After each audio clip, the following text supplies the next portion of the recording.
I I'm in my car and my vehicle, and while driving out of my yard, I saw a pair of parrots. I assume it's possibly male and female because they pairs up like that, but fly over my house, fly across, fly over the house, and flew up into an almond tree that is on a piece of property in an adjacent land in the back of my residence. And I was thinking, wow, how free, you know, you still can see why parrots in the wild. And I said to myself, why do we cage parrots? Why do we catch them, put them in cages, and the planet is our cage? It's a cage for everything. Um, you know, we're all in a big cage, but we seek to look on an animal and put them in another cage. Wow. Why do we contain them? Have to take the effort, energy, effort to find food for them and feed them, and we can't duplicate the nutrition that they get in the wild with the food that you give to them. Why can't we satisfy with, hey, seeing a parrot fly over the house once every couple of years? Because guess what? How many people cages a parrot or parrots, clip their wings, and they're at work all day and the parrot is alone in the cage all day in an air conditioned house? Why?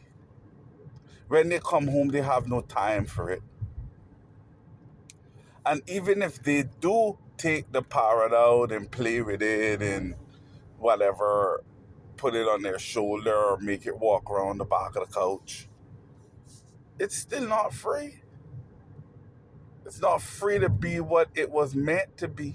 You're restricting it for what, a couple of minutes of entertainment once every couple of days between, the time that you come home and go to bed. Uh, but I guess it boils down to control, control, and having no empathy for creatures. And what is funny? People tend to. It's crazy because as I am making this audio, I looked up on some blackbirds on the power lines, and we call them ching chings. And from the day that I was born, I've never seen anyone put a ching ching in captivity. They're not desirable. They're everywhere. The irony is you don't hardly see parrots. It's rare. But the ching chings, you tend to see them all over the place. I fancy that I don't see as many ching chings now as when I was a kid, but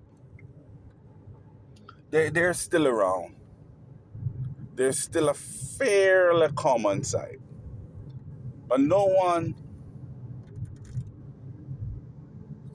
tends to cage ching chings.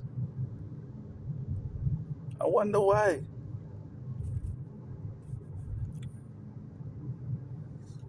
Could it be that we tend to cage what we value? Or maybe it might seem to be the rarity of the parrot? I don't know, because many years ago, there was a time in our island's history when the government actually paid people to kill parrots, and they would take in the heads, and you would have an accountant count out the heads, or a secretary or whatever count out the heads, and the government money would come out of the government coffers and pay the hunters for the parrot heads.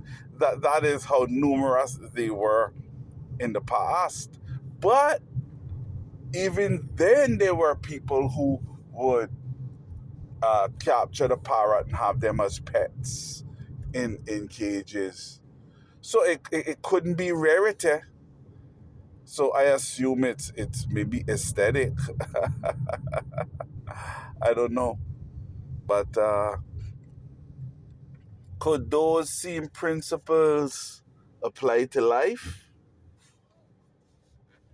Because here I go on a little further on my journey, and I'm seeing workmen on the road. Yes, they're working, but they're out in the fresh air. They're getting sunlight.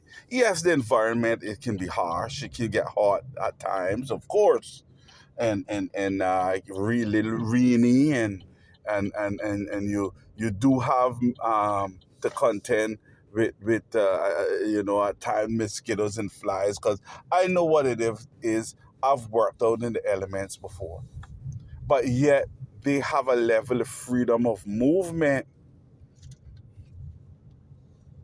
and those guys are the most educated. But then again, you look and you say, well, where are the most educated persons? The most educated persons are locked in cages. The most valuable people in society, educated people, are locked in figurative cages, in uh, those offices.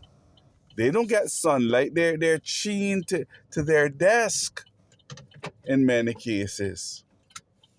You know, chained to their desk, confined by their cubicles.